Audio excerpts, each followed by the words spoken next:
गठबंधन प्रत्याशी के द्वारा समाचार पत्रों में अपने नामांकन के लिए दिए गए विज्ञापन में निषाद पार्टी का नाम शामिल किए जाने को लेकर गठबंधन प्रत्याशी के द्वारा खेद व्यक्त किए जाने के बाद भी निषाद पार्टी के जिला अध्यक्ष एसके बाबा ने स्पष्ट किया कि जिस तरह से नामांकन के विज्ञापन में निषाद पार्टी का नाम दिया गया था उसी तरह का खेद व्यक्त होना चाहिए। पत्रकारों से अनौपचारिक बातचीत में पार्टी जिला अध्यक्ष एसके बाबा ने कहा कि इस मामले में गठबंधन प्रत्याशी को जिला निर्वाचन अधिकारी, चुनाव आयोग तथा पार्टी की ओर से नोटिस दिए गए थे। इसके जवाब में गठबंधन प्रत्याशी के द्वारा समाचार पत्र के माध्यम से खेद व्यक्त किया गया, लेकिन पार्टी से संतुष्ट नहीं है। उन्होंने कहा कि यह निषाद पार्टी के वोटर्स को गुमराह करने के लिए किया गया है। समाजवादी पार्टी और कांग्रेस हमेशा षड्यंत्र की राजनीति करती है, क्योंकि निषाद पार्टी भारतीय जनता पार्टी के साथ मिलकर काम कर रही है और इस चुनाव में भारतीय जनता पार्टी की सरकार बनाने के लिए जी तोड़ मेहनत कर रही है। इसलिए पार्टी के वोटर्स को गुमराह करने के लिए यह कदम उठाया गया है। उन्होंने समाज के वोटर्स से अपील की कि निषाद पार्टी भारतीय जनता पार्टी के साथ से, इसलिए सभी लोग भारतीय जनता पार्टी के प्रत्याशी का समर्थन कर उन्हें भारी मतों से विजयी बनाएं।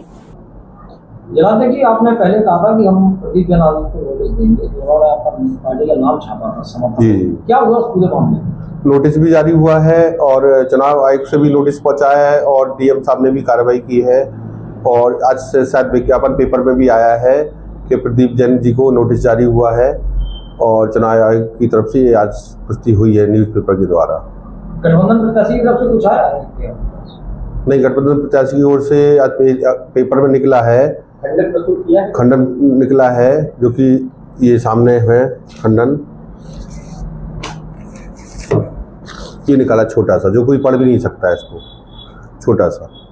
अब आगे आपकी क्या है? ये हम लोग अपनी बीजेपी पार्टी को और गठबंधन में जो निषाद पार्टी, हम लोग अपना कार्य कर रहे हैं और मीडिया के माध्यम से ये कहना चाहते हैं कि इन्होंने जो छापा था, गलत छापा था। हर व्यक्ति तक ये संदेश पहुंचना चाहिए कि वोटर गुमराह ना हो और निषाद पार्टी का वोट है जो बीजेपी पार्टी से गठबंधन है, बीजेपी वोट जाए और ये कोशिश रहेगी। और मीडिया वालों सभी से निवेदन रहेगा कि आप लोग इस पोस्ट को ज़्यादा से ज़्यादा चलाएं, न्यूज़ को चलाएं। और जो गाँव में व्यक्ति बैठा है, कोई मोबाइल भी नहीं चलाता है, ना न्यूज़पेपर जाता है, तो ये ज़्यादा से ज़्यादा लोग मीडिया, सोशल मीडिया के हिसाब से सब जगह खबर पहुँचे। आपको क्या लगता है कि षड्यंत्र के तहत इस तरीके से डाला गया था? षड्यंत्र है। सपा और कांग्रेस का क्या काम है कि भाई मोदी जी देश बेच रहे हैं, ये कर रहे हैं, वो कर रहे हैं, मगर हम ये कह रहे हैं कि हमारे जब सपा सरकार थी, कांग्रेस सरकार थी, हर रोज थाने जाना पड़ता था, किसी का लड़ाई झगड़ा या कुछ भी हो।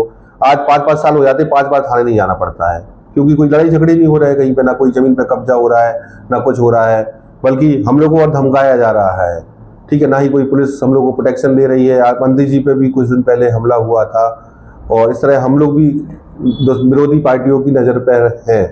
तो अभी तक इस पूरे मामले में जो कुछ हुआ उससे पार्टी कहाँ तक संतुष्ट? पार्टी कहीं तक संतुष्ट नहीं है। बस यही है कि इस तरह इन्होंने एक फ्रंट पेज पे छापा था कि निषाद पार्टी गठबंधन, मतलब इंडिया गठबंधन में है।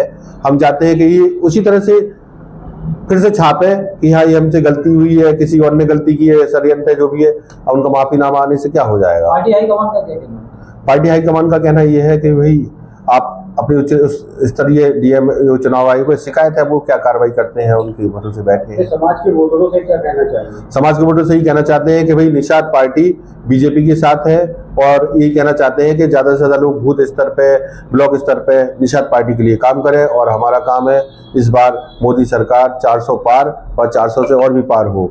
और कई लोग गुमराह करने का काम कर रहे हैं। निषाद पार्टी गठबंधन, इंडिया गठबंधन के साथ है, तो ये बात फ्रॉड है, गलत बात है, जो कि विरोधी पार्टियों ने षड्यंत्र रचा है। ये इसका पर्दा